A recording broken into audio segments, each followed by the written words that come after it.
हाय, मैं हूँ निधि रुंगटा और आज हम लोग बात करने वाले हैं अलग अलग बजटिंग टेक्निक्स के बारे में और हम उसे अपने डेली लाइफ में कैसे इम्प्लीमेंट कर सकते हैं। हम लोग जैसे जैसे अपना इनकम बढ़ता है वैसे वैसे हम अपने एक्सपेंसेस भी बढ़ा लेते हैं। फॉर एग्ज़ाम्पल, अगर हम पहले 10,000 का फ़ोन खरीदते थे और उसमें हमें वैल्यू दिखता था, तो हमारा इनकम बढ़ने से हमें 20,000 का फ़ोन बेटर लगने लगता है और हमें वो अफोर्डेबल भी लगता है। इसे लाइफस्टाइल इन्फ्लेशन कहते हैं। इसे मैनेज करने के लिए बजट करना बहुत ज़रूरी है। बजट बनाना इजी नहीं होता है और इसमें हमें हर तरह के इनकम और एक्सपेंस को ध्यान में रखना होता है। अगर हम बजटिंग करते हैं तो हम अपने फाइनेंशियल गोल्स को भी इजीली अचीव कर सकते हैं। बजटिंग से हम अपने डेट्स भी पे ऑफ कर सकते हैं। अगर हमारे पास स्टूडेंट लोन है, क्रेडिट कार्ड्स है या और भी किसी तरह का लोन है तो वो बजटिंग से इजीली मैनेज हो सकता है, क्योंकि उससे हम अपने इनकम और एक्सपेंडिचर को मैनेज कर पाते हैं और अपने इन्वेस्टमेंट और सेविंग्स को इंक्रीज कर पाते हैं। आज हम लोग बात करेंगे 3 बजटिंग टेक्निक्स के बारे में। पहला 50-30-20 रूल, दूसरा जार बेस्ड बजटिंग मेथड या एनवेलप मेथड भी कह सकते हैं उसको, और तीसरा नो बजट मेथड या पे योरसेल्फ फर्स्ट। सबसे पहले हम लोग बात करेंगे 50-30-20 रूल के बारे में, जो सबसे ज़्यादा पॉपुलर है और इसको पॉपुलर किया था एलिजाबेथ वॉरेन और उनकी डॉटर एमिलिया वॉरेन त्यागी ने।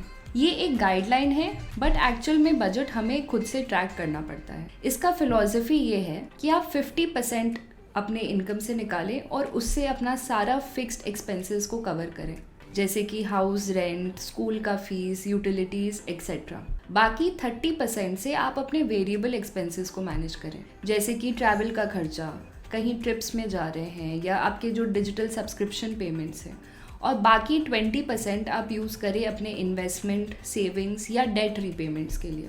ये जो गाइडलाइन है इसको इम्प्लीमेंट करना थोड़ा डिफ़िकल्ट होता है। आपको डे टू डे हर एक कैटेगरी में देखना होगा कि आपके एक्सपेंसेस कितने हो रहे हैं और आप विद इन लिमिट है कि नहीं है। इस गाइडलाइन के बहुत सारे वेरिएशंस हैं, जैसे कि 80-20 रूल, जिसमें ये बोला जाता है कि आप 20% आगे सेव कर लीजिए या अपने डेट रीपेमेंट्स कर लीजिए और उसके बाद 80% से अपने खर्चे मैनेज करें। दूसरा है 70-20-10 रूल, जहाँ पे हम 70% से एक्सपेंसेस मैनेज करते हैं, 20% से डेट रीपेमेंट करते हैं और 10% अपने सेविंग्स के लिए यूज़ करते हैं। ये वेरिएशंस इसलिए है क्योंकि हर एक जन का एक्सपेंसेस और इनकम अलग हो सकता है कि आपका 50% में एक्सपेंसेस नहीं मैनेज हो, या हो सकता है आप 20% नहीं सेव कर पा रहे हो।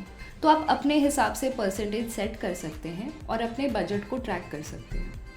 दूसरा जो मेथड है जार मेथड, ये एक कैश बेस्ड अकाउंटिंग मेथड है कि जहाँ पे आप अपना इनकम कैश में ले रहे हैं और उसे अलग अलग कैटेगरी में डिवाइड कर दे रहे हैं, जैसे कि ये रेंट का पैसा आपने अलग कर दिया, ट्रैवल का पैसा अलग कर दिया, खाने का पैसा अलग कर दिया और उसे अलग अलग जार या एनवेलप में डाल दिया मंथ के स्टार्ट में। फिर आप धीरे धीरे अपने एक्सपेंसेस के हिसाब से हर एक एनवेलप से आप रुपए निकाल रहे हैं, एंड जैसे ही आपके एनवेलप में रुपए ख़त्म हो जाते हैं आपको पता है कि वहाँ खर्चा बंद कर देना है।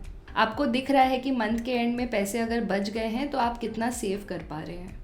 अब लास्ट मेथड पे आते हैं, जो कि है पे योरसेल्फ फर्स्ट या नो बजट मेथड। इसमें हम कोई परसेंटेज गाइडलाइन नहीं फॉलो करते हैं। हम इसमें पहले अपना सारा इनकम सोर्सेज से इनकम कैलकुलेट करते हैं और फिर अपना फिक्स्ड एक्सपेंसेस कैलकुलेट करते हैं, जैसे कि रेंट, यूटिलिटी या debt repayment. Fixed expenses cover करने के बाद जो हमारे पास अमाउंट बचता है उससे हमें अपना वेरिएबल एक्सपेंसेस और सेविंग्स मैनेज करना होता है। ये इसीलिए ईजी होता है क्योंकि हमें डे टू डे ये नहीं ट्रैक करना पड़ रहा है कि हम कहीं अपना लिमिट तो क्रॉस नहीं कर रहे हैं।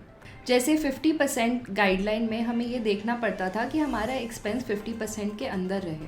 यहाँ पे वैसा कोई गाइडलाइन नहीं है। यहाँ पे हम अपने कंफर्ट के हिसाब से अपने एक्सपेंसेस मैनेज कर सकते हैं और अपने सेविंग्स भी। किसी मंथ हमारे पास कोई अनफोर्सीन एक्सपेंडिचर आ गया और सेविंग्स नहीं हो पाता है तो वो भी ठीक है। इसीलिए इसे नो बजट मेथड कहते हैं, जहाँ पे बहुत ईजी है ट्रैक करना कि हमारे पास कितना सेविंग्स बच रहा है, क्योंकि हम मंथ के स्टार्टिंग में ही अपना सारा एक्सपेंसेस देख लेते हैं और ये सोच लेते हैं कि हमारे को पूरे महीने का खर्चा कैसे निकालना है।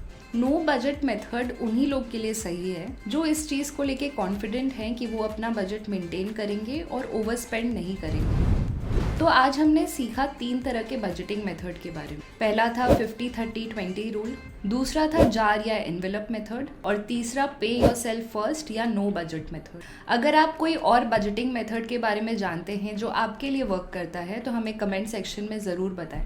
और अगर कोई आपका फ्रेंड बजट नहीं कर पाता है तो उसके साथ ये वीडियो ज़रूर शेयर करें और हमारे चैनल ज़रूर शेयर करें। बस वहीं तक ख़त्म कर दो।